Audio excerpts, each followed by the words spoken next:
when an object move in a circle, ठीक है, तो उस केस में that object experiences centripetal force. So centripetal force is the force that acts towards the center of the circle. ठीक है, so when an object moves in a circular orbit with certain speed, then it's you can see that its direction changes at every point. ठीक है, तो अगर कोई object circle में move करता है यूनिफॉर्म स्पीड से, तो उसकी डायरेक्शन हर पॉइंट पे क्या होती है, चेंज होती है. It's direction changes at every point. ठीक है, and the change in direction involves change in velocity और acceleration, because we know that velocity is what, velocity is speed plus direction. ठीक है, so though speed is constant but direction is changing and hence velocity is changing. ठीक है, तो अब force that causes this acceleration and keeps the body moving along a circular path is acting towards the centre and this force is called centripetal force. और centripetal force का जो formula होता है वो होता है हमारा mv²/r. v is the velocity of the object and r is the radius of the circular orbit. ठीक है, अब जो हम ग्रेविटेशन की बात कर रहे थे वो क्या कर रहे थे कि suppose we have two objects m1 and m2 and they are distant r apart. So there is a force of attraction between the two objects and this force binds the objects together. ठीक है, और इसको हम बोलते हैं gravitational force. And this gravitational force is responsible for the revolution of moon around the earth and revolution of earth around the sun. ठीक है, तो अब एक क्वेश्चन आता है इसमें. देखो ये दोनों forces action and reaction forces के जैसे हैं कि जितना फोर्स ऑब्जेक्ट 1 एक्सर्ट करेगा 2 पे, equal and opposite force object 2 exert करेगा 1 पे. ठीक है, तो if you take our sun earth system, तो ये सन है हमारा और यहाँ पे कहीं अगर अर्थ है हमारी, तो सन का मास होता है नियरली 1.9 और 2 वी कैन से 2 × 10⁻30 kg, और अर्थ का मास होता है हमारा 6 × 10⁻24 kg. ठीक है, so they both are exerting equal and opposite forces on each other. ठीक है, अब बिकॉज दोनों एक दूसरे पे फोर्स एक्सर्ट कर रहे हैं तो वो एक्सेलरेट करेंगे, बिकॉज फोर्स आपका मास इंटू एक्सेलरेशन होता है ना. तो अगर ये दोनों एक दूसरे पे सेम फोर्स एक्सर्ट कर रहे हैं तो फोर्स जितना सन एक्सर्ट कर रहा है अर्थ पे वो इक्वल है फोर्स जितना अर्थ एक्सर्ट कर रहा है सन पे. ठीक है, तो जो इसमें मास, इस सन का मास और सन का acceleration is equal to minus earth का मास और अर्थ का एक्सेलरेशन. तो प्रोडक्ट जो है आपका वो इक्वल आ रहा है. तो because mass of the sun is greater than that of the earth and therefore acceleration produced in the sun would be less than that of the earth. क्योंकि सन का मास अर्थ से ज़्यादा है, इसलिए सन में जो एक्सेलरेशन प्रोड्यूस हो रहा है वो अर्थ के एक्सेलरेशन से कम है. And because earth has greater acceleration hence we see greater movement in earth has compare to sun. Because इसका एक्सेलरेशन ज़्यादा है ना, तो इसलिए हमें इसमें मूवमेंट भी ज़्यादा दिखेगी. ठीक है, क्लियर है. Universal law of gravitation, what is it? क्या है ये? न्यूटन ने दिया था. So if you have two objects of masses m1 and m2 and they are distant r apart, then universal law of gravitation states that every object in the universe attracts every other object with a force. Every object in the universe attracts every other object with a force which is directly proportional to the product of their masses. ठीक है, जो ये force होता है, मतलब कोई भी object दूसरे ऑब्जेक्ट को अट्रैक्ट करता है एक फोर्स से, और वो जो फोर्स है वो directly proportional to the product of their masses, और ये फोर्स आपका इनवर्सली प्रोपोर्शनल होता है square of the distance between them. इन दोनों के बीच के डिस्टेंस के स्क्वायर के इनवर्स रिलेशन है. मतलब अगर हम मासेस को इंक्रीज करेंगे या m1 को इंक्रीज करते हो या आप m2 को इंक्रीज करते हो, दोनों को इंक्रीज करते हो, तो फोर्स आपका इंक्रीज होगा. अगर आप डिस्टेंस को इंक्रीज करोगे then force will decrease. Because force और डिस्टेंस में क्या है? इनवर्स रिलेशन है. फोर्स और मास में क्या है? डायरेक्ट रिलेशन है. ठीक है, we can write them collectively. How will we write? देखो ये F इज प्रोपोर्शनल टू, ये m1 m2 है और ये r² है ना. तो m1 m2 न्यूमरेटर में एंड डिनोमिनेटर में we have r². To remove the sign of proportionality we add a constant and here the constant is g. And what is this g? This is the formula. What is this g? This g is the universal gravitational constant. Universal gravitational constant. Why is this constant called universal gravitational constant? It applies throughout the universe. Because yes, its value does not change. It remains the same everywhere. ठीक है, and what is the value of this g? 6.67 into 10 power minus 11. You can write the unit also. How will you write the unit? Because G is F R square upon M1 M2. Unit of force is Newton. That of distance is meter. So we have R square, तो meter square हो जाएगा ये. ठीक है, ये kilogram and this is also kilogram. तो Newton meter square per kg square.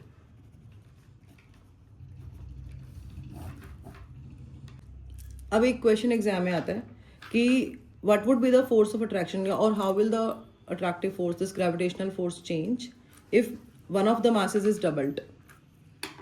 मतलब एक मास को अगर हम डबल कर रहे हैं, जैसे हमने m1 को 2m1 कर दिया और m2 को हम m2 ही रख रहे हैं अगर, and we are keeping the distance same, then how will the force change? 4 times. 4 times. 4 times होगा. एक ही को डबल किया बेटा, दोनों को नहीं किया. 2 times. 2 times होगा, है ना. तो न्यू फोर्स F डैश लिख सकते हैं. This is G. For m1 we are writing 2m1. For m2 m2 only upon r square. 2 को बाहर ले लोगे. G m1 m2 by r square and this G m1 m2 by r square is F. तो force भी double हो जाएगा. ठीक है, easy. What if both the masses are doubled? 4 times. m1 को हमने 2m1 कर दिया और m2 को भी 2m2 कर दिया and keeping the distance same, then how will the force change? 4 times. 4 times. 4 times हो जाएगा. कैसे लिखेंगे इसको हम? F dash is equal to G. For m1 we will write 2m1. For m2 2m2. 2m2 by r square. Square. Two two the 4 G m1 m2 by r square. G m1 m2 by r square क्या होता है? F. तो 4 times हो जाएगा. एक question और आ जाता है एग्जाम में. ये तो सेकंड पार्ट था ना आपका. थर्ड कि we are keeping the masses same but this time we are decreasing the distance to r by 2. Then how will the force change? F dash G m1 m2 but for r we are writing r by 2 now. तो r square के place पे हम क्या लिखेंगे? r by 2 का square. तो r square bye 4 हो जाएगा ये. तो 4 G m1 m2 by r square. अब G m1 m2 by r square क्या होता है? F. तो 4 टाइम्स. आपने डिस्टेंस को हाफ किया, फोर्स आपका क्या हो गया? 4 टाइम्स हो गया. देखो मासेस को डबल करने से दोनों को फोर्स 4 टाइम्स हो रहा है. मतलब यहाँ पे you are increasing the masses. No, m1 m2 को आप इंक्रीज कर रहे हो तो फोर्स आपका इंक्रीज कर रहे हो. But here we are decreasing the distance and force is increased. There is a difference. Inverse relation है और यहाँ पे क्या है? डायरेक्ट रिलेशन है. ठीक है, एक और करते हैं. अगेन अभी हम डिस्टेंस को r by 3 कर रहे हैं, 1/3. ठीक है, तो अब again we can find the force. F dash is equal to G m1 m2 by r by 3 square. No, तो r स्क्वेयर बाय 9 हो जाएगा ये. 9 G m1 m2 by r square and what is this? F. तो 9 times हो जाएगा force. ठीक है, again आपने डिस्टेंस को क्या किया? डिक्रीज किया और फोर्स क्या हो गया? इंक्रीज हो गया. क्लियर? Yes, ma'am. एक और करते हैं. Again we are keeping the masses same but this time we are increasing the distance to 2r. Now how will the force change? So F dash is equal to G m1 m2 upon r square के place पे will write 2r whole square. ठीक है, तो G m1 m2 divided by 4r square. तो G m1 m2 by r square क्या होता है? F होता है. तो F बाय 4 हो गया. 1/4 हो जाएगा. मतलब अगर आप डिस्टेंस को डबल करोगे तो फोर्स क्या हो जाएगा आपका? 1/4. ठीक है. 7th, अब हम क्या कर रहे हैं? This time we are increasing the distance to 3 times. 3 times कर दिया. अब कैसे फोर्स चेंज होगा आप बताओ? F upon F dash is equal to G m1 m2 upon r के प्लेस पे will write 3r whole square. तो ये क्या हो जाएगा? 9r square. तो ये आपका फिर दोबारा F हो गया. F बाय 9 तो 1/9 हो जाएगा. ठीक है, मतलब आपने डिस्टेंस को 3 टाइम्स किया तो फोर्स आपका 1/9 हो गया. 1/9. Object is falling freely. Object is falling freely. And when does an object fall freely? When it's dropped. When it is dropped. From a certain height, ठीक है। तो अगर हम किसी ऑब्जेक्ट को फॉल करवाते हैं, मतलब गिरता है कोई ऑब्जेक्ट अगर, तो वो फ्रीली फॉल कर रहा है। फ्रीली कैसे फॉल कर रहा है? उस पर कोई फोर्स एग्जर्ट हो रहा है, Acceleration. हो तो रहा है फोर्स एग्जर्ट। कौन सा फोर्स एग्जर्ट हो रहा है? वो ग्रेविटेशनल फोर्स एग्जर्ट हो रहा है, and due to this gravitational force it falls freely under the effect of gravity alone, ठीक है। तो इस टाइप के जो फॉल को बोलते हैं हम फ्री फॉल। तो freely falling body has acceleration equal to acceleration due to gravity, and it is denoted by letter small g, and its value is 9.8 metre per second square, ठीक है। अब ये जो एक्सेलरेशन ड्यू टू ग्रेविटी है, will discuss this now. Acceleration due to gravity को अब हम discuss करेंगे। तो एक्सेलरेशन जिससे कोई ऑब्जेक्ट फॉल करता है अर्थ के टुवर्ड्स, है ना, acceleration with which a body falls towards the earth due to its gravitational pull is known as acceleration due to gravity, and it is denoted by symbol small g। अब इसमें क्या है कि जैसे ये अर्थ है, अर्थ का मास हम m ले लेते हैं, रेडियस हम इसका r ले लेते हैं। ये जो डिस्टेंस है ना इस ऑब्जेक्ट का जो फ्री फॉल कर रहा है, इसका हम यहाँ से स्मॉल r ले लेते हैं अगर, ठीक है। तो अब इसमें इस ऑब्जेक्ट पे जो ये ऑब्जेक्ट फॉल कर रहा है टुवर्ड्स अर्थ, ये अर्थ है, इसमें जो फोर्स एक्सर्ट हो रहा है वो जो फोर्स होगा, Newton second law of motion लगाएंगे अगर, तो मास इनटू एक्सेलरेशन होता है, and here the acceleration is acceleration due to gravity. Second, this object small object, let this object be of mass small m, तो small m g हमने लगा दिया, ठीक है। तो स्मॉल m इसका मास हो गया, इस पर जो एक्सेलरेशन एक्ट हो रहा है वो g हो गया, तो फोर्स जो एक्सर्ट हो रहा है इस पर वो mg हो गया। अब इन दोनों के बीच में एक फोर्स ऑफ ग्रेविटेशन भी है between the earth and this small mass. तो वो जो ग्रेविटेशनल फोर्स है, we can write that gravitational force as F is equal to g, mass of earth and mass of falling body and the distance between these two. जब हम distance count करेंगे तो यहाँ इसके सेंटर से अर्थ के centre तक काउंट करेंगे, तो मतलब ये r स्क्वायर आपका ये आएगा, ठीक है। अब because we are assuming this object to be very close to the earth surface, so this r is nearly equal to r. We can write this. If this object is quite close to the earth surface, then so we can write f as g capital M small m by capital R square. लिख सकते हैं ऐसे, ठीक है। एक तो आपका ये mg आ गया और एक आपके पास ये आ गया, इन दोनों को इक्वेट कर सकते हैं हम। तो यहाँ से आपका जो mg है वो क्या हो जाएगा, g capital M small m by R square, m से m कैंसिल हो जाएगा और स्मॉल g आ जाएगा आपका g capital M by R square. तो ये एक्सेलरेशन ड्यू टू ग्रेविटी की वैल्यू हो गई। ये किस पे डिपेंड करती है, यूनिवर्सल ग्रेविटेशनल कांस्टेंट पे। ये क्या है आपका 6.67 × 10⁻11 न्यूटन मीटर स्क्वायर पर केजी स्क्वायर। और किस पे डिपेंड करती है, मास ऑफ द अर्थ। अर्थ का मास कितना होता है 6 × 10⁻24 kg। और डिपेंड करती है रेडियस ऑफ द अर्थ पे, ये कितना होता है 6400 किलोमीटर। तो ये सारी वैल्यूज आपकी कांस्टेंट है। क्या small g mass of falling body small m पे डिपेंड कर रहा है, नहीं कर रहा है। तो small g does not depend on small m,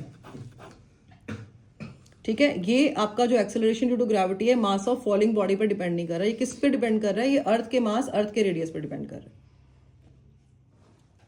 ठीक है। तो मतलब चाहे ऑब्जेक्ट का मास जितना मर्जी हो उस पर डिपेंड नहीं करेगा, वैल्यू सेम रहेगी जी की। अगर इससे हैवी भी होगा तब भी उसकी वैल्यू जी की वैल्यू चेंज नहीं होगी। जी की वैल्यू किससे चेंज होती है, अर्थ के मास से और अर्थ के रेडियस से, ठीक है। तो G M by R square, जब आप ये सारी वैल्यूज इसमें पुट करोगे जी में, then you will get the value of G as 9.8 metre per second square, ठीक है। क्लियर है। अच्छा, अब जो हमारी अर्थ है, it is not a perfect sphere, it is spheroidal in shape. थोड़ी सी हल्की सी ये स्फेरॉइडल शेप में होती है। तो ये तो आपके पोल्स हैं, ये north pole and this is south pole, और ये क्या है, इक्वेटर है, ठीक है। अब आपका अगर हम अर्थ का सेंटर यहाँ से ले रहे हैं तो ये आपका पोलर रेडियस है, तो और ये आपका इक्वेटोरियल रेडियस है, ठीक है। तो पोल्स है ना यहाँ पे, नॉर्थ पोल साउथ पोल, और ये इक्वेटोरियल लाइन है। तो पोलर रेडियस और इक्वेटोरियल रेडियस, इन दोनों में डिफरेंस होता है। तो रेडियस जो है अर्थ का, it increases from pole to equator, मतलब RP is less than R E by 21 kilometre, ठीक है। आर ई जो है वो कितना ग्रेटर होता है, 21 किलोमीटर ग्रेटर होता है। तो अगर हम ग्रेविटी निकालते हैं एट पोल्स, तो ग्रेविटी एट पोल्स क्या होगा आपका, G M upon R P square. अगर हम ग्रेविटी निकालते हैं एट इक्वेटर, तो वो क्या होगा आपका, G M upon R E square. Now which one is greater out of these two, R P और R E? RE. R is greater. तो ये बड़ा है, तो जिसका डिनोमिनेटर बड़ा होगा उसका वैल्यू छोटा आएगा.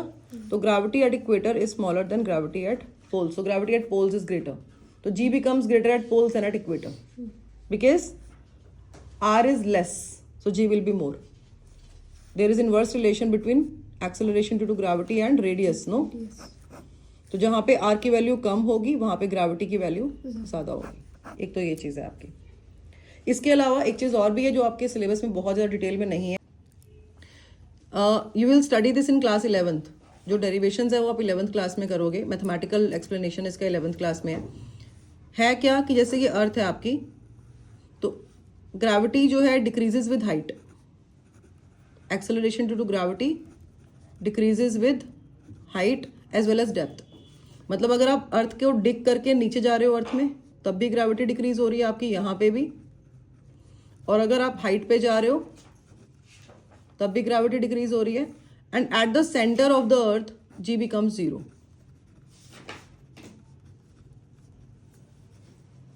And it is maximum on the surface.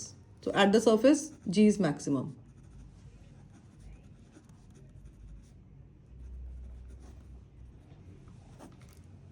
यहाँ पे वैल्यूज G की जो है स्मॉल g की मैक्सिमम होती है अर्थ की सरफेस पे. ऊपर जाओगे डिक्रीज करेगी, नीचे जाओगे डिक्रीज करेगी, और सेंटर पे क्या होगी अर्थ के? 0. सेंटर पे 0 क्यों होगी? क्योंकि वहाँ पे रेडियस नहीं है, मास भी नहीं है, है ना?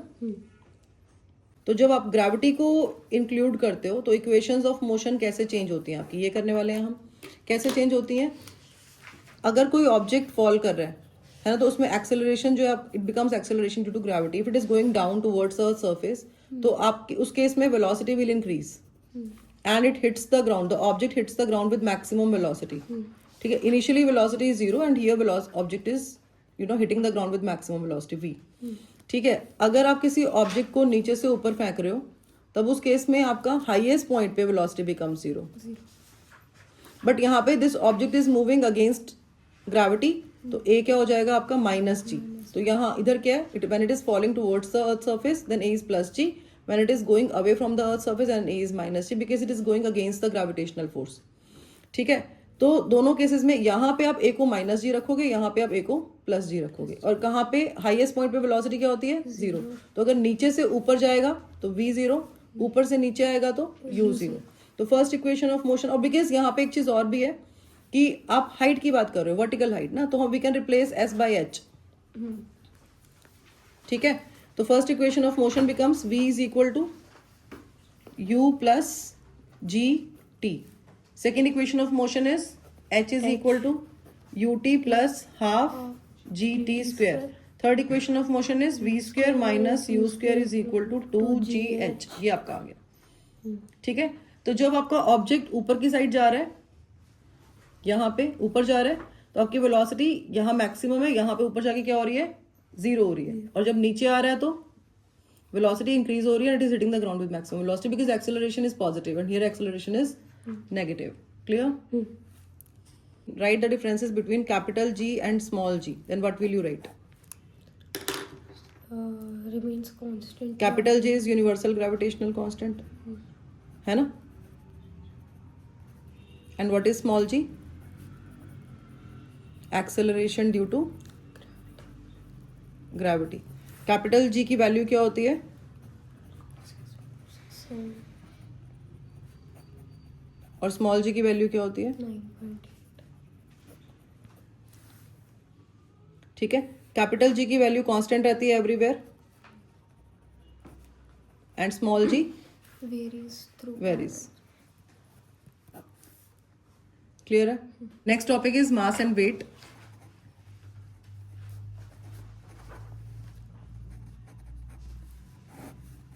मास और वेट में क्या डिफरेंस है? देखो, mass of a body is defined as the quantity of matter contained in the body. Quantity of matter contained in the body.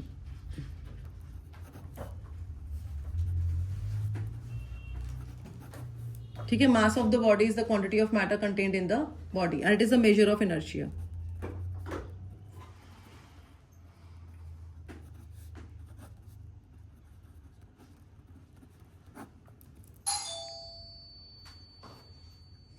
और अब ऑन द अदर हैंड जो वेट होता है आपका, वेट क्या होता है?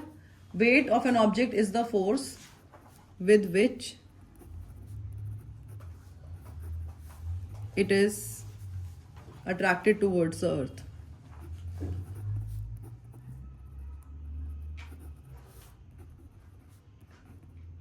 ठीक है, जिस फोर्स से ऑब्जेक्ट जो है वो अर्थ के टुवर्ड्स अट्रैक्ट हो रहा है उसको हम वेट बोलते हैं.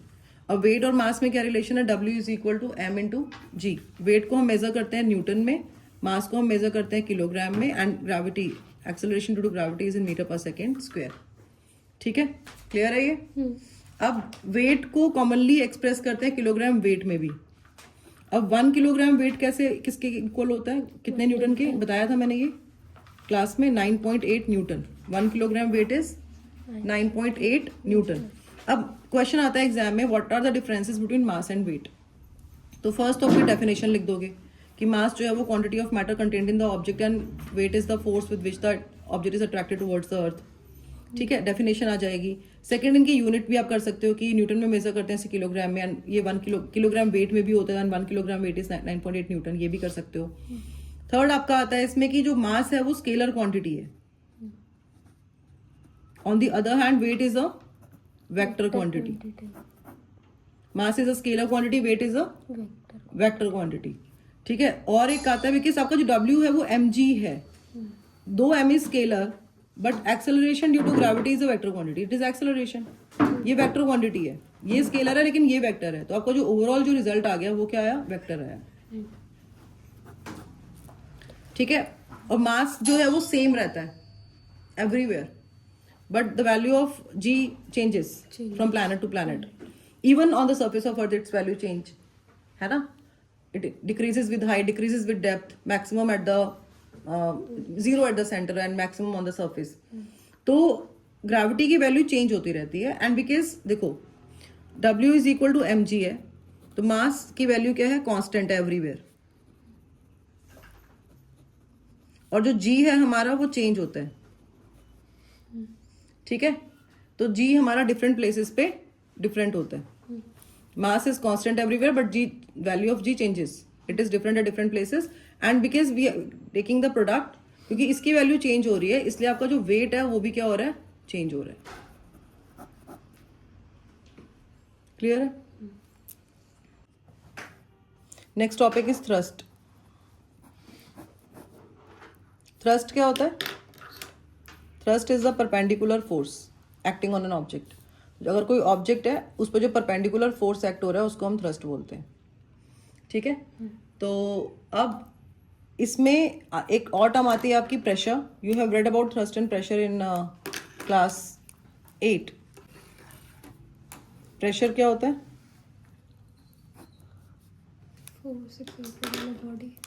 Pressure is force, perpendicular force per unit area, और we can say thrust upon area. No, तो ये जो हम फोर्स लेंगे, ये हम फोर्स वो लेंगे जो परपेंडिकुलर फोर्स है, इसको हम थ्रस्ट बोलते हैं. तो thrust upon area.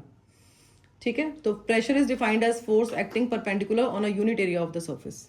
Because force is measured in newton, area is measured in metre square. तो प्रेशर की यूनिट हो गई न्यूटन पर मीटर स्क्वायर, और इसको हम क्या बोलते हैं? पास्कल की भी इसकी यूनिट होती है. तो पास्कल को डिफाइन कैसे करेंगे हम? 1 पास्कल को, जब आपका फोर्स 1 न्यूटन होगा और एरिया 1 मीटर स्क्वायर होगा, तो प्रेशर क्या होगा? 1 पास्कल. ठीक है, and 1 pascal is 1 newton per metre square.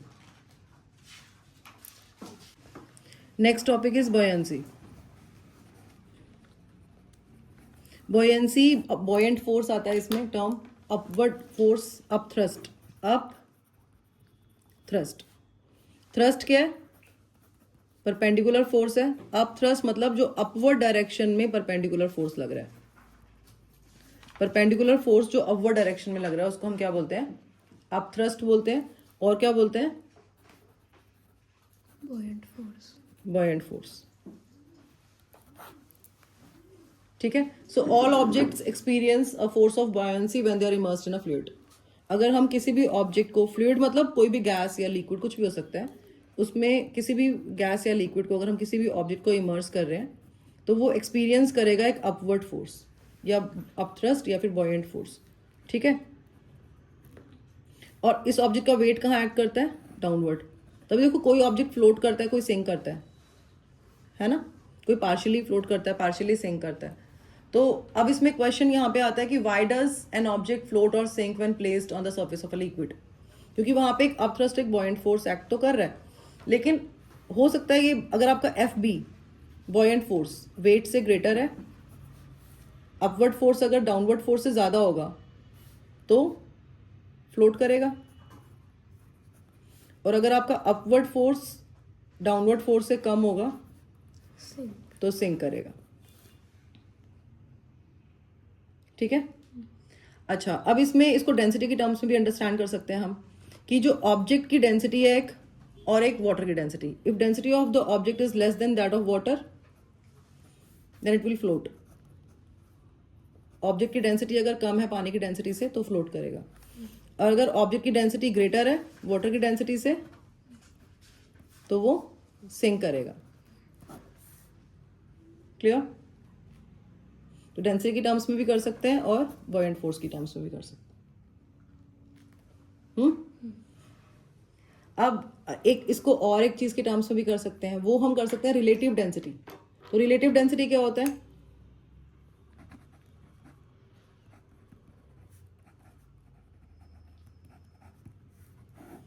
Relative density होता है कि किसी भी सब्सटेंस की डेंसिटी को किसी दूसरे सब्सटेंस की डेंसिटी के रिस्पेक्ट में कंपेयर करना। तो यहाँ पे हम वाटर के से कंपेयर करेंगे। जैसे इसमें रिलेटिव डेंसिटी को हम रो आर से डिनोट करते हैं, R for relative. It is density of the substance divided by density of water. ठीक है। तो अगर ऑब्जेक्ट की डेंसिटी कम होगी, मतलब अगर हम बोल रहे हैं कि ऑब्जेक्ट की डेंसिटी वाटर की डेंसिटी से कम है, तो न्यूमरेटर स्मॉलर है डिनोमिनेटर से, तो आपका जो रिलेटिव डेंसिटी है वो लेस देन 1 होगा। और अगर आपका ऑब्जेक्ट का डेंसिटी ग्रेटर है वाटर की डेंसिटी से, तो numerator is greater than denominator है, तो आपका रिलेटिव डेंसिटी ग्रेटर देन 1 होगा।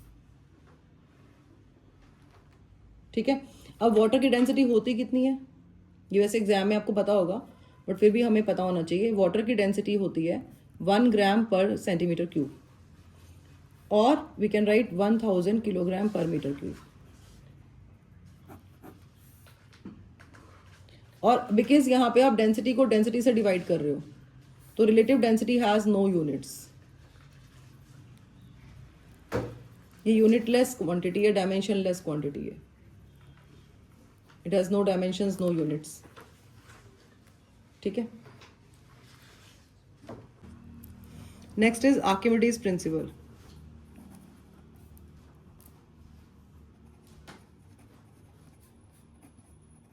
आर्किमिडीज प्रिंसिपल का आइडिया है आपको? क्या होता है ये? आर्किमिडीज प्रिंसिपल में क्या है कि सपोज कोई ऑब्जेक्ट है और ये फ्लूइड हो गया आपका, and we have an object. ठीक है। So when a body is immersed partially और कंप्लीटली इन अ फ्लूइड, अगर कोई बॉडी इमर्स्ड है पार्शियली या कंप्लीटली फ्लूइड के अंदर, तो वो एक अपवर्ड फोर्स और अपथ्रस्ट एक्सपीरियंस करेगी। ठीक है। अगर कोई बॉडी पार्शियली या कंप्लीटली इमर्स्ड है फ्लूइड के अंदर, then that body experiences upthrust और बॉयंट फोर्स, और वो किसके इक्वल होता है? Weight of the fluid displaced by the body. Weight of the fluid Displaced by the body. Displaced by the body. तो जो बॉयंट फोर्स या अपथ्रस्ट है वो किसके इक्वल है? बॉयंट फोर्स या अपथ्रस्ट किसके इक्वल है? Weight of the fluid displaced by the body. और इसकी एप्लीकेशंस कहाँ कहाँ पे यूज करते हैं हम आर्किमिडीज प्रिंसिपल को? शिप्स और सबमरीन्स डिजाइन करने में। ठीक है। It is use to design ships and submarines. और इलेक्ट्रोमीटर्स में यूज करते हैं इसको हम to test the purity of milk. और हाइड्रोमीटर्स में यूज करते हैं। कहाँ यूज करते हैं? Hydrometer. हाइड्रोमीटर्स में यूज करते हैं to find the density of liquids. Electrometers to test the purity of milk, and hydrometers to find the density of Water. Liquids. ठीक है। Any doubt? थ्योरी आपका क्लियर हो गया है। न्यूमेरिकल प्रॉब्लम्स करेंगे अब हम इसके।